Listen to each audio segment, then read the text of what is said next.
ऐसे गणेश हैं जो बिना आँख वालों को आँख दे देते हैं, जिनको संतान नहीं है उन्हें पुत्र दे देते हैं, जिनकी काया ठीक नहीं है भगवान गणेश जी उन्हें निरोगता दे देते हैं। तो गृह प्रवेश के समय में, यात्रा करते समय, संग्राम के समय पर, और जिस नारी को गर्भ में संतान है उसे प्रत्येक दिन एक माला कम से कम भगवान गणेश के नाम की जप लेनी चाहिए। मंत्र इस प्रकार से ओम गम गणपतये नमः, ओम गम गणपतये नमः। माता रुक्मिणी ने गर्भ काल के समय में इस मंत्र का जप किया, ऐसा गणेश पुराण में वर्णन है। और इस मंत्र के प्रभाव से माता रुक्मिणी ने श्री प्रद्युम्न जी महाराज को पैदा किया। भगवान श्री कृष्ण के जो ज्येष्ठ पुत्र हैं जिनका नाम है प्रद्युम्न, माता रुक्मिणी ने भगवान गणेश जी की आराधना वंदना पूजा करके और ऐसे पुत्र को प्राप्त किया। पुराणों में, ग्रंथों में यह प्रत्यक्ष रूप से मिलता है कि भगवान गणेश जी के मंत्र का जप करके माता जानकी ने पति के रूप में भगवान प्रभु श्री राम जी को प्राप्त किया। गोस्वामी जी ने भी कुछ चौपाइयाँ डाली हैं। तो कहने का मतलब मायना यह है कि आप जिन देवी देवताओं की पूजा करते हैं आप कीजिए। आप घर गृहस्थी वाले हैं, बहुत ज़्यादा विस्तार आप नहीं कर सकते हैं, कोई दिक्कत की बात नहीं है। आप 500 भगवान मत रखिए, 5 रख लीजिए बस अपने मंदिर में, क्योंकि ज़्यादा रख लोगे तो ज़्यादा उनको टाइम लगेगा, निलाना धुलाना जगाना सब कुछ करना होता है उसमें। तो 5 रख लीजिए आप, 5 में ही सब समाहित हो जाएगा। 5 में भगवान गणेश जी, माँ दुर्गा जी, सूर्य भगवान नहीं है आश्रम से ले जाना, सूर्य चक्र, क्योंकि पंचदेव उपासना में भगवान सूर्य का बड़ा प्रभाव है। सूर्य साधारण नहीं है, हनुमान जी के गुरु जी है।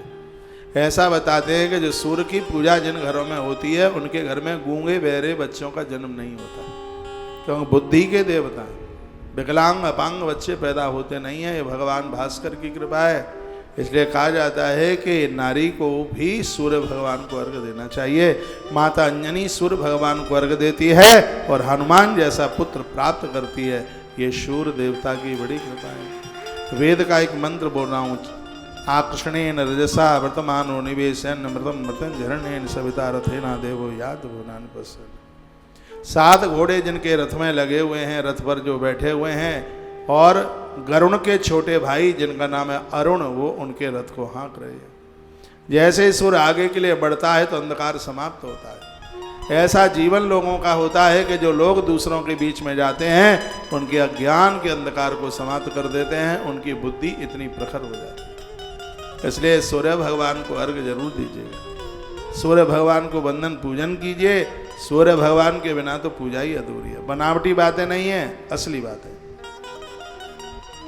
दुर्गा माँ की पूजा कीजिए, घर द्वार परिवार अग्नि से सुरक्षित बना रहेगा, बेटियां अच्छे घर को प्राप्त होंगी। जो बेटियां विवाह से पूर्व दुर्गा की खूब पूजा करती रहेंगी उनकी कोख कभी बांझ नहीं होगी, ऐसा वर्णन है। काल का पुराण पूरा पढ़ना, उसमें मैया का सबसे ज़्यादा पूजा का प्रभाव बताया है उसमें। काल का पुराण में 51 पीठ में से सबसे ज़्यादा महिमा माता कामाख्या मैया की महिमा की है, जिसमें कहा बेटियां ससुराल जाती हैं, विवाह के तत्पश्चात अपने पति को संग लेकर के वो कामाख्या माँ का दर्शन करें, क्योंकि माता कामाख्या की कृपा से नारी की अंदरूनी बीमारी खत्म हो जाती है। कोई ऐसी बीमारी है जिसकी वजह से वो संतान को जन्म देने में असमर्थ है, तो माता कामाख्या की इतनी, ये मैं कल का पुराण से बोल रहा हूँ, माता कामाख्या एक ऐसी देवी है वो किसी के वंश को निर्वंश नहीं होने देती। तो ये पूजा है, अद्भुत इनकी बातें, अद्भुत थ्योरी है, अद्भुत सिद्धांत है। गर्भ में संतान है, ओम गम गणपतये नमः रुद्राक्ष की माला के ऊपर इसका जप कीजिए। अपनी आंखों के सामने गणेश जी को रखिए, आनंद हो जाएगा, कोई भय नहीं रहेगा, स्वप्न नहीं आएगा गलत, बहुत आनंद होगा। और वही बात मैं आपके बीच में निवेदन कर रहा हूँ, तस्य तद्वांछितम सर्वम प्रसाद तस्य सिद्ध्यति। दुनिया की ऐसी कोई चीज नहीं है जो भगवान गजानंद की कृपा से न मिल पावे, सब मिल जाएगा। कल से मैं कथा आपको सुना रहा हूँ, मैं अपने हृदय की बात बोल रहा हूँ। जब कल मैं भगवान गणेश की महिमा का वर्णन कर रहा था, जो मेरे मन में बात आई है वो मैं आपको निवेदन कर रहा हूँ। मेरे मन में बात आई, 1 आध साल के लिए मैं गणेश चौथ का व्रत आरंभ कर दूँ। ऐसा नहीं है कि माताओं के लिए व्रत है, पुरुषों के लिए। भगवान श्री कृष्ण ने गणेश चतुर्थी का व्रत किया द्वारका के सृजन में, द्वारका बनाने के लिए।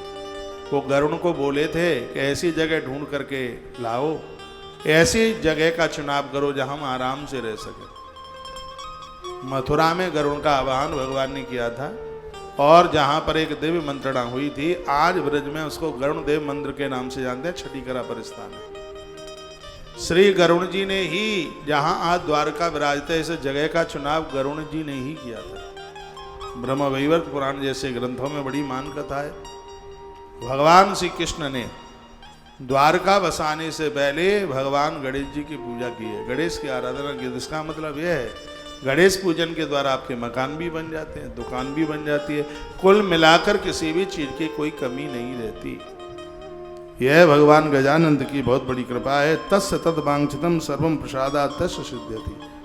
आपको मांगने में देर लगेगी, लेकिन भगवान गणेश को देने में बिल्कुल देर नहीं लगेगी। गणेश जी की गायत्री याद कर लो। ओम एक दंताय च विद्महे वक्रतुंडाय च धीमहि तन्नो दंत्य प्रचोदयात्।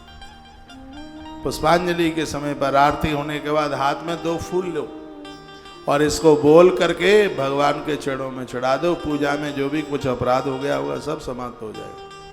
पुष्पांजलि में भगवान गणेश जी की गायत्री को विशेष रूप से लिया ही जाता है। किसी भी देवता की पुष्पांजलि आप कर रहे हैं, उसमें गणेश जी की गायत्री का बोला ही जाता है। इन कथाओं को सुनते सुनते आधे से ज़्यादा तो पंडित बन जाओगे, और हम यही तो चाह रहे हैं, आप गंडा मौली के चक्कर से मुक्त हो जाए, तो आनंद के साथ पूजा पाठ आराधना के साथ एक मस्ती का जीवन जिए, एक बिना टेंशन का आप जीवन जिए। हम तो भैया यही चाहते हैं। तत्पश्चात 12 नाम जो गणेश जी के हैं वो गणेश पुराण में वर्णन है। जब भी घर से बाहर जाते हैं तो इन 12 नामों को उच्चारण करके जाइए। श्री गणेश पुराण में अध्याय नंबर 92 और श्लोक नंबर 38, इसमें भगवान गजानंद के 92 नंबर के अध्याय के श्लोक नंबर 38 में 12 नामों की चर्चा की गई है। सुमुखस्य दंतस्य कपिलो गजकर्णकः लंबोदरस्य विकटो विघ्नाशो विनायकः धूम्रकेतुर् गणाध्यक्षो भालचंद्रो गजानन द्वादश शैतानी नामानि या पठे सुनयात्। यह 12 नाम है भगवान गणेश के। भगवान गणेश जी का पहला नाम है सुमुख। सुमुख का अर्थ होता है अच्छे मुंह वाला। गणेश जी का मुख बहुत बढ़िया है, आप भी अच्छा मुख बनाएं।